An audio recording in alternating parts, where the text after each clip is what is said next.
Jairete Pantes!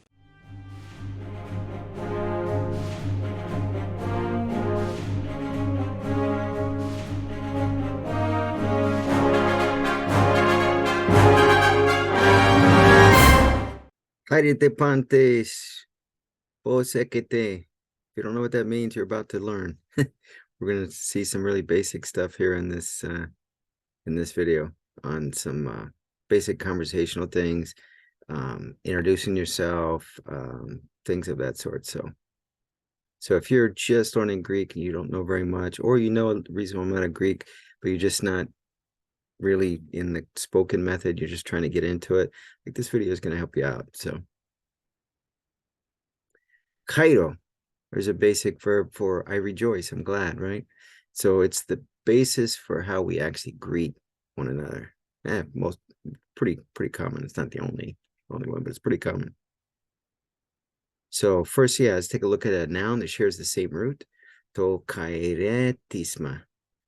To kairetisma. So we got the article here. It's neuter, right? So this verb, or sorry, this noun is neuter. It's third declension. If you're not familiar with first, second, third declension, I think I mentioned that maybe in some of my videos. If not, maybe I need to make a video that goes into some basics about nouns and stuff. I know I did a short on nouns. I'm not sure exactly how much, because shorts are limited to 60 seconds, so I don't know how much I squeezed in there. But anyway, so this is a third declension neuter noun.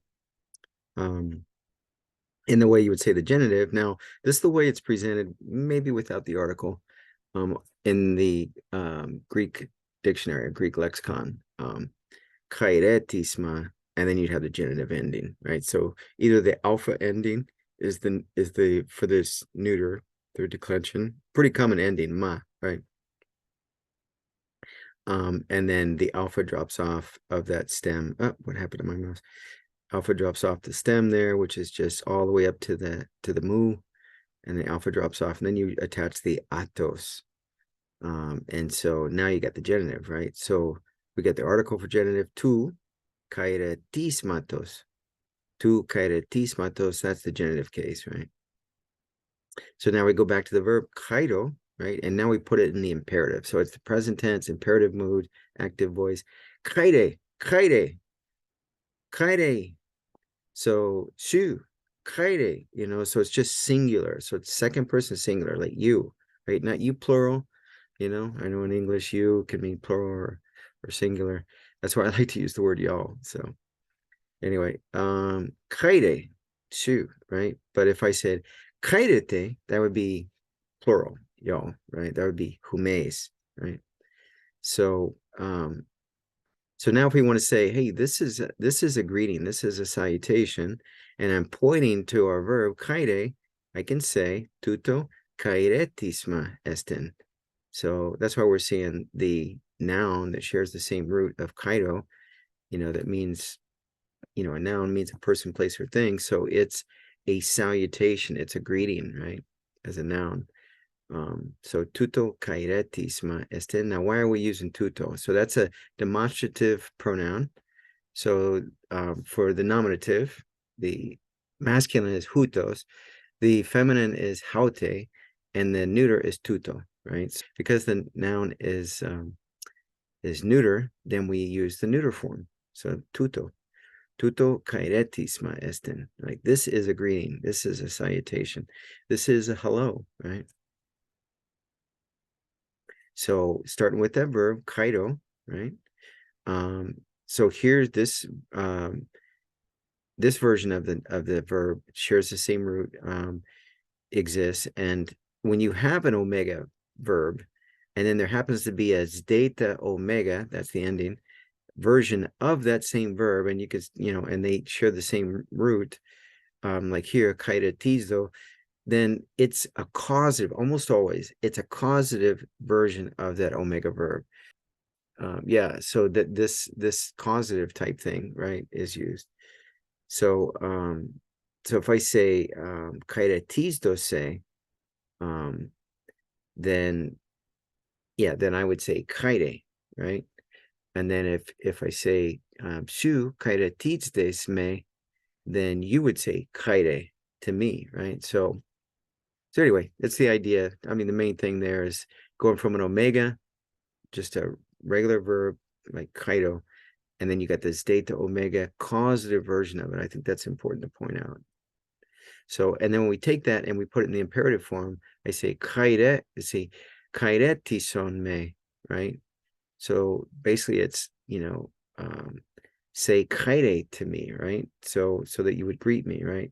So kaireti son me. So I'm basically asking you to greet me, and you'd say kaire. And then I might say, say it back, right? So I would say, because su, sigma upsilon means you, right? Singular, right? We're talking singular. So if you said kaire and I said kaire kaisu, then I would be saying, and hello back to you is basically what I would be saying, right? So now, postlegetai, how is it said? Hellenisti in Greek, hello. How do you say in Greek? Postlegetai, hello, Hellenisti. So how do you say hello in Greek, right? So you say kaide, right? Kaide.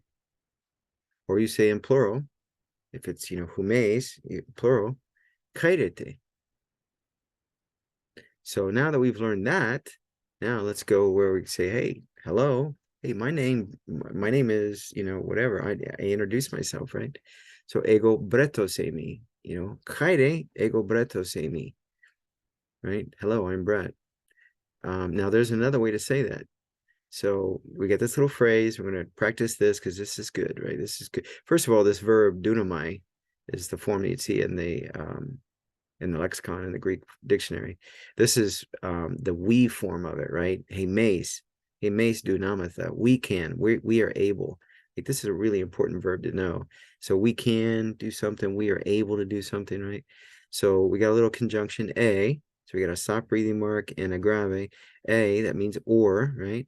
Dunamatha apain. So, dunamai or dunamatha or some form of this verb together with an infinitive is a really common sort of thing where you say, that somebody, whether it's you or somebody else, you are able to do some action that's tied up in an infinitive. To do, to speak, to go, to cook, to jump up and down, whatever. So you put that in the infinitive that follows the dunamai verb, right? So here we have hemes dunamate pain. So we can say, right? Kaide, so we got our greeting, but then we, instead of saying ego breto se mi, I am Brett, we say it this way. We use the noun for name, onoma. So that's as we saw, the other ma verb was a third declension, neuter noun. That's what this is. To onoma, right? So it's also third declension neuter. So onoma moi, so the name to me, a name to me, bretos estin. So it's the idea of saying, hello, my name is Brett, but literally it's hello, a name to me is Brett, right? That's really what you're saying. A name to me is Brett. So, but you're saying, hello, my name is Brett. So either you say I am, and then you say your name, ego Bretto se mi, or whatever your name is. Onoma moi Bretto se mi, right? So I could say it either way, right? Hello, I'm Brett, or hello, my name is Brett, right? Kainun, ego epistrefo prosumas. So kainun, and now ego epistrefo. So here's turn, right? So I turn, ego epistrefo, I'm turning, right? Ego epistrefo prosumas. So now I'm turning to you, right? Metaphorically, I'm turning to you, right? So now basically it's the idea of now it's your turn, right? So epe moi, tell me. So we saw epein, the infinitive, aorist form of Lego, right? The infinitive in the present tense for Lego would be legain, right? But the aorist infinitive with the stem, or the root, totally changes. So it's not Lego, now it's epsilon iota p, right? And so epe is the imperative and epein is the infinitive, right? So epe moi, and that's singular, su, epe moi. Now, if it was plural, it'd be epite moi, right? So I could say that epite moi. So y'all tell me Hellenisti in Greek, right? In the Greek language, or say singular, like just you, just you, not everybody else, just you. Epe moi Hellenisti. Tell me in Greek. So here's the phrase. We've looked at this. I am. So I am, and then your name. How do you say that in Greek? Hos legetai Hellenisti. How do you say that in Greek? And then, or I could say epe moi. Tell me in Greek, right? Hellenisti. So two ways, right? So we could say eisen duo tropoi. There are two ways, right? Ego bratosemi, so insert your name, ego bratosemi, or onoma moi bratos estin. So my name is, or the name, a name to me is Brett, right? Bratos. So if your name is David, ego David Amy, or if your name is Mark, I think Marcos, yeah, ego Marcos Amy, or Lucas, ego Lucas Amy, Luke, right? I am Matthew, ego Mateo Amy, or ego Ioannes Amy, I am John, right? Or ego Jesus Amy, I am Jesus, right? Onoma moi, and then the name, and then Estin, right?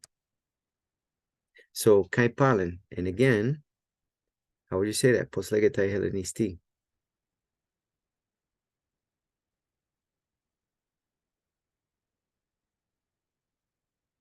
Or, the other phrase, my name is, how would you say that? Poslegetai Hellenisti.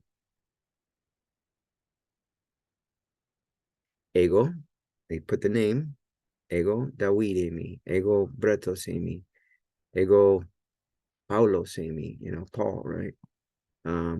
Apollo, Apollos, yeah, Apollos, yeah, Apollos, I think is the way you'd say it. Ego Apollos Amy, I am Apollos, right? Onomamoi, Bretos Amy, right? Or whatever your name. Onomamoi David Estin. Um, so continuing on, nice to meet you. How would you say that, right? So two ways of saying that. So we could use the adjective, ariston estin, eden nice. So it's pleasing to know you. It's pleasing to know you. We could say that. A dunamate pain, or we can say areske moi, eden nice. So it's pleasing to me to know you. Areske moi, eden nice. So areske moi, this is a verb, right? So if it's in the lexicon, it would say aresco, aresco. So I am pleased, or I am pleasing, basically what that means. It's present tense, right? So, but this is third person impersonal form where we're saying it is pleasing to me. So the subject is it, right? And we do that in English too. We say, we maybe thinking about the weather, we say, oh, it's a nice day, where we say it is, it is the subject and it is a nice day. So is the verb, and it's in an impersonal way. So, or we could say, it's not proper to do it that way, or it's not a good idea to do it, whatever. So it's this it sort of thing and this impersonal idea. And that's kind of what we got here, where it's like, it is pleasing to me. And then we put the infinitive, to know, edenai say, right? To know, right? So edenai is the infinitive for the verb oida, ego oida. So I know, right? So if I say ego oida say, I know you. Or I could say, you know me, I would say, shu oidas me, you know me. Or humes, um, oidate, himas, you know us. Or humes oidate me, you know me, right? So edenai is the infinitive for that. That means to know, right? So areske moi edenai say, it is pleasing to me to know you. Now it's your turn, right? Ego epistrefo prosumas. Nice to meet you, right? So how do you say that? It's nice to meet you, or more literally, it is pleasing to know you, right? Areston esten eiden, I say, right? It's pleasing to know you. Or we can inject the pronoun moi, right? To me, areston moi esten eiden, I say. It's pleasing to know you. E dunamate pain. How would you say that? Poslegatai, Hellenisti. The other way. So we already know ariston with the adjective. That's not what I'm asking. I'm asking the one where we use the verb, right? How do you say that? Areski moi eden I say, right? Areski moi eden I say. Okay, continuing on. Okay, so now we need to look at a little concept here. This is kind of important to understand because we're going to get into where we're asking people, hey, how are you? Right? So we need to understand this. And in English, we say, I am fine. So I just use the to be verb, I am, first person singular, I am. Or I say, you are, you are fine, right? You are, so it's the to be verb, right? But we don't do that in Greek. In Greek, we use the to have verb, which is echo, right? So first, let's take a look. When do we use the to be verb together? Um, I mean, together with the adjective is where that's going. So the adjective together with the verb happens to be Amy, the to be verb, right? So how do we say adjective? Epitheton. So how do we say adjective? Epitheton. And verb, we say rema, rema. So I put, it's a third declension. You might see that, you recognize that ma, we saw it with onoma, third declension, neuter. Onoma, we saw it with a kairotisma, noun that meant a salutation or a greeting, right? So the ma at the end, yeah, when you see that, that's a clue, especially if you got told with it. Third declension neuter. So that's what we have. And it means verb. So it's a grammatical term. And we want to learn these grammatical terms because we want to work towards getting to where we're staying in the target language. We're staying in Greek in our conversation as much as possible and not switching back to English or something, right? So Amy, we're going to use estin, third person singular. Kalos estin, meaning it is good or it's beautiful. Kalos estin. If we're referring to something and it's a noun and it's masculine and it's singular, we would say kalos. If it's feminine and it's singular, we say kale, right? If it's neuter, we say kalon. We say kalon estin, right? So it is good, right? So now for asking somebody, how are you? Again, we don't use the to be verb. We use the to have verb. So that's why we're introducing echo, right? This idea together with epirema. So together with an adverb. Up here, we use the to be verb with the adjective. Well, when we use echo, we use the adverb, right? And so what do I mean? Let's see. Post eke shu. How are you? Right? Literally means how do you have? How are you having? Right?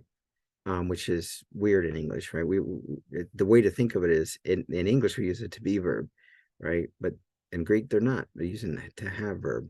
But in English it means how are you, right? So kalos eke. Well, if I'm talking about myself, I say kalos eko. I'm fine, right? Shu kalos ekes. So here's the singular form, su. So singular second person. Post eke su. So how are you? And then I might say Shu ekes kalos. You are fine, right? Or you say ego echo kalos, echo kalos. I am fine, right? So here, the reason why I mentioned this one, because this is real useful. Let's say something is messed up, or you messed up, or you made an error or something, and then somebody wants to say, it's fine, it's good, it's okay. This is a way they could say it. They could say kaloseke, kaloseke. So that's why it's third person singular, in person kaloseke. It is fine. It has, good. It has well, really, literally, it has well, which is strange in English, but it is the idea of it's fine. It's fine. It's okay, So besides saying kaloseke, it's fine, it's okay. What's some other useful phrases, right? So so we could say u diafere. It doesn't make a difference. This is the verb diafero that has to do with something differing. There's, the idea of difference. But here, with it being third person singular in person, we say u diafere. It doesn't matter. It doesn't make a difference. And then another one, similar idea, a little different. And the idea, I don't care. It doesn't matter to me. We'd say u mele moi. So the verb here is diafere, third person singular impersonal. Mele is third person singular impersonal for mellow, and diafero, right? Those two verbs. And it's u mele moi, like I don't care. It doesn't matter to me, right? That's probably a more literal. It doesn't care to me. It's not a care to me, right? Kind of idea. But yeah, it doesn't matter to me. It doesn't, I don't care. So, and then somebody in this conversation like this might say, don't worry, me merimna. So here we're using the imperative mood. We weren't up here. This is the indicative mood. This is present tense indicative for all of this. This is present tense, but the mood is imperative, and it's active voice. All these are active voice verbs, right? So that's what we have with verbs. We have tense, mood, and voice, right? So we don't use u when we use the imperative. We use me. We only use u with the indicative mood. So when we switch the mood to something else for some reason, so here we're using the command form, which is the imperative. We don't say u merimna. No, that's not right. It's me. So it's me merimna, and they both mean the same thing. It means not, or it means no, or it means don't, something like that. And in the sense of imperative, where it's a command form, yeah, it's the idea of don't, like do not, right? So me merimna, it's like don't worry, right?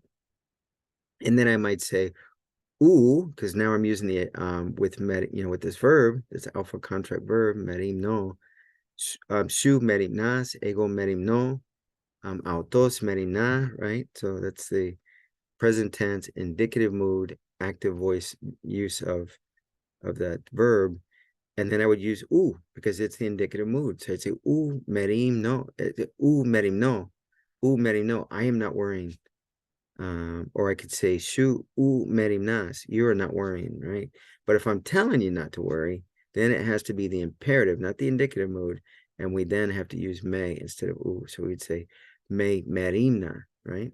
So delon estin, is it clear? Delon, delon estin. So I use this adjective delon, clear, estin. So I could say ara delon estin. I could throw ara in there, like, a yes or no, introducing a yes or no question. Ara delon estin. Is it clear? You could say delon estin. Nine. Say yes, nine. Delon estin. So how are you, right? So how do we say that? Pos eke shu. Apokrisis estin. The answer is, well, hey apokrisis. The answer is, hey apokrisis estin. Kalos echo, right? Kalos echo. Little review there, right? Okay, noon ego epistrefo prosuma. So now I turn to you all, right? It's your turn. I say pos ekes, shu, pos ekes. How are you? Okay. And so you say this in Greek. How do you say that? Pos legetai Hellenisti. How is this said in Greek? I am doing well. Kalos echo, right? Kalos echo. Epe moi palen. Tell me again. Pos ekes, shu, pos ekes. I am doing well. Pos legetai Hellenisti. How is it said in Greek? Pos legetai Hellenisti. I am doing well. Kalos echo, right? Yes, right? Kalos echo. I am fine. How are you? E dunamate pain, or we could say eu echo. So there's another adverb. So instead of kalos, we say eu echo. I'm, I have well. That's literal, right? But it really means like I'm fine. But I'm good. I'm well. Kaishu, posekes, posekeshu. I'm doing well. Eu echo. Shu dunasa e pain. You can say kalos echo, right? Kaishu dunasa e pain, and you can say kakos echo, kakos echo. Ego hugi aino. I am healthy, right? So maybe when somebody's saying, asking you how you are, poseke shu. You might say, hey, I'm healthy. Ego hugi aino. I'm fine. I'm healthy. Not I'm fine, but I'm healthy. And then ego no so. So here's an epsilon contract verb. No seo, epsilon contract, right? Ego no so. I am sick. I'm sick, right? Or it's not literal, but it's the idea. It's in the New Testament a lot. They use this verb that means like I'm weak or I'm not strong. It literally means I am not strong, but we can think of it to simplify. You say I am weak, right? Ego asteno. It's an epsilon contract verb as well, right? Epsilon contract. So that's why accent is on the last syllable. Otherwise, it wouldn't be, right? The circumflex is there to show that the epsilon contracted and the omega swallowed that epsilon. So it's noseo in the lexicon, but it's the epsilon disappears and gets eaten by the omega, and it becomes, with the circumflex over it to mark that, it becomes noso, right? That's why when we look at a regular omega verb like this one, it's not a contract verb. You don't see the accent on the last syllable. You see it here, right? And we'll talk about accents sometime, but it's up here. It's not here. You know, when you see that with the circumflex, that's a contract verb. And if you don't know if it's an alpha contract, omicron, or epsilon, those are the three flavors. It's got to be alpha, omicron, or epsilon contract verb. Majority of contract verbs are epsilon contract verbs. So if you don't know, you could probably safely assume. I mean, look for clues in the text, because maybe somebody was using it in the first person, so you can't see it, right? But as soon as you go to second person, third person, you can see it. So now it becomes no seis, su no seis, or altos no se, right? So now you see the epsilon iota and you see the circumflex over them. And you know right away, oh, that's epsilon contract. Or it might be alpha contract, and then you see the alpha, or you see the omicron because it's omicron contract. So majority of them are epsilon contract. All right, so I did 2 videos that had to do with health, hospitals, doctors, stuff like that, and both of them are just like this is a PowerPoint animation. They are as well. So look for those if you want to get more on idea of discussing things related to healing and doctors and health. And there's things, there's some stuff in there that's not in the New Testament, but the roots of a lot of those words that we're using are in the New Testament. So it's really good to use that. And then also the idea of just having more vocabulary in the subject matter, and you want to actually have that conversation with somebody, or even if you're practicing with yourself, the more you can stay in the target language, it's healthy. It's going to help you internalize the language to where you're very soon going to go to a text that has that vocabulary, and you're just going to read it and understand it. So yeah, the more you practice, the more, yeah, it takes a while though, but yeah, the more you can do it, the faster it happens. So are you doing well, right? So kai noon, right? And now. So noon means now. Kai is the conjunction for and, right? So here's our little introductory question marker, ara, right? It's a yes or no question marker. And we've got our semicolon at the end, which is a question mark. Like we have this kind of question mark in English. Greek has a semicolon, right? So ara kalos ekes su. I could say ara kalos ekes and then have a semicolon. So that's like, are you well? Are you good? E dunamai erotes, I say, or I can ask you, right? Here's dunamai. We had dunamatha. We had dunasai. So now we got first person dunamai. This is the form that's in the lexicon, right? Together with the infinitive to ask. Erotesai. Now this is the aorist infinitive. If it was the present tense infinitive, we'd say erotan. It's an alpha contract verb. So we'd say erotan with an alpha new. Erotan. That would be the present. Present tense. The mood is infinitive, and that would be, and it's active voice. Both of these are active voice. This is aorist infinitive, it's active voice, and erotan would be active voice, right? So both of them would mean to ask, but we'll talk about the idea of aspect of why you would use the present tense infinitive over the active or the aorist infinitive, when you would use one over the other. We'll do that in other videos. So anyway, suffice it to say, e dunamai erotes, I say, or I can ask you, ara eu ekes su, ara eu ekes, or are you doing well, right? So both of these mean the same thing, right? And again, ara with this kind of accent, with the circumflex, with a soft breathing mark, that's the ara that means the question marker. it's a yes or no question. Because there's an ara that has a soft breathing mark.